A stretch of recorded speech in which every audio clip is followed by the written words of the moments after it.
বিয়ের পর অনুভূতি, আমি বিয়ে করেছি, আই এম ভেরি হ্যাপি। এখন এখানে মানুষ দেখে মনে হবে যে আমি বিগ সেলিব্রিটি, তা আমার জীবনটা খুব সাধারণ। কিন্তু আমাদের জাতিগতভাবে একটু বেশি জাজমেন্টাল। যে ইন্টারভিউ দিচ্ছে সেও কাটতির জন্য, যে ইন্টারভিউ দিচ্ছে সেও কাটতির জন্য।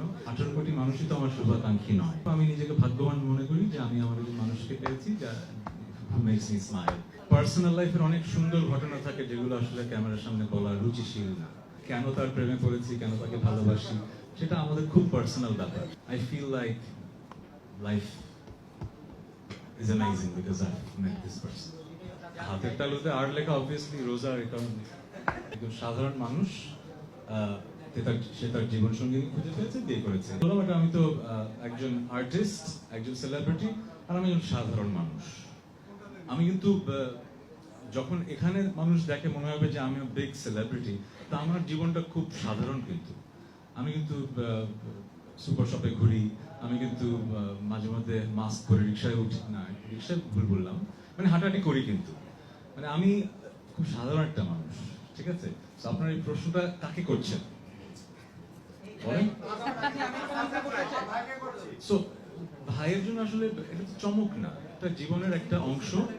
এটা জীবনের একটা অংশ, আমার পার্সোনাল লাইফের খুবই ইম্পর্টেন্ট অংশ। কিন্তু যেহেতু আমি একজন সেলিব্রিটি তাহসান, মানুষ আমাকে সেই সম্মানটা দেয়, মানুষ আমার কাছে জানতে চায় আমার পার্সোনাল লাইফে কি হয়, এই আগ্রহটা আছে।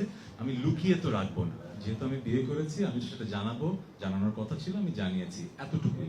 এর বাইরে আসলে সাধারণ তাহসান যে বিয়ে করেছে তার আর কিছু বলার নেই।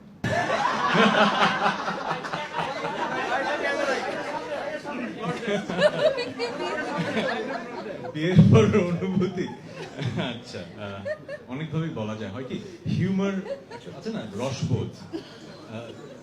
আমাদের দেশের হিউমারের অ্যাকসেপ্টেন্সের ক্যাপাসিটি কিন্তু এক এক রকম। যেমন অনেক দেশে কিন্তু স্ট্যান্ড আপ কমেডি ব্যাপারটা খুব বড়, আমাদের দেশে ইন্ডাস্ট্রিটা বড় না, কারণ আমাদের দেশের রসবোধটা একটু ডিফারেন্ট। আমরা সবকিছুতে রসবোধটা আনতে পারি না, আবার সবার কাছে ঠিকভাবে পৌঁছায় না। এই জন্য এই প্রশ্নের উত্তরটা যেভাবে দিলে আমার মজা লাগতো সেভাবে হয়তো আমি দিতে পারছি না। কারণ আমার যেটা মনে হয় যে আমরা একটু আমাদের জাতিগতভাবে একটু বেশি জাজমেন্টাল, সবকিছুতে চুলচেরা বিশ্লেষণ করি। আর আমরা যারা একটু পরিচিত হয়ে যাই, আমরা সবসময় মনে হয় একটা স্পটলাইটের নিচে জাজ হচ্ছি। এই জন্য হয়তো এই প্রশ্নের মানে যেরকম উত্তর মজা করে দিতে চাই দিতে পারছি না, বাট অনুভূতিটা খুবই অসাধারণ। It's a blessing. ওই বললাম, আমি একজন সাধারণ মানুষ হিসেবে আমি বিয়ে করেছি, আই এম ভেরি হ্যাপি।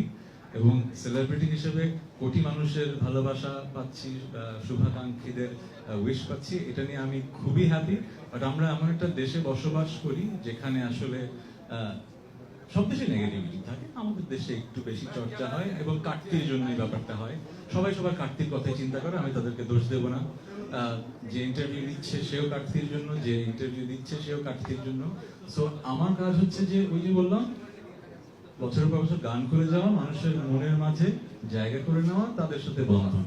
18 কোটি মানুষের 18 কোটি মানুষই তো আমার শুভাকাঙ্ক্ষী নয়, তাই না? আমি এটা বুঝি, পৃথিবীতে এমন কোনো মানুষ তো নাই। সো আমার কথা হচ্ছে, আমি যাদের জন্য গান করি তাদের জন্য গান করছি, তারা আমার এই সময়টায় খুশি হয়েছে।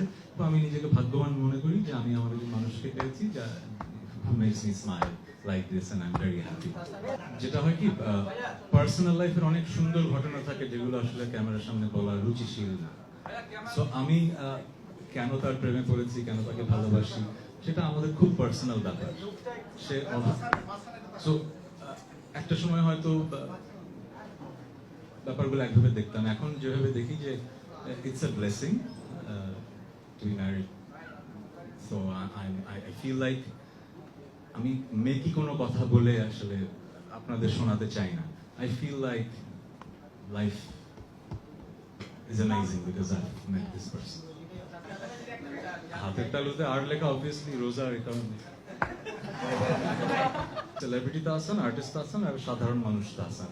আমি পুরো ব্যাপারটাই আসলে একজন সাধারণ মানুষ, সে তার জীবন সঙ্গী খুঁজে পেয়েছে, বিয়ে করেছে। এর বেশি আমি কথা বলে পুরোটা মানে এটাকে একটা ন্যাশনাল ইস্যু আর বানাতে চাই না। আমার ভক্তদের জানানো দরকার ছিল, আমি বিয়ে করেছি, জানিয়েছি, এতটুকুই। এর বেশি আমি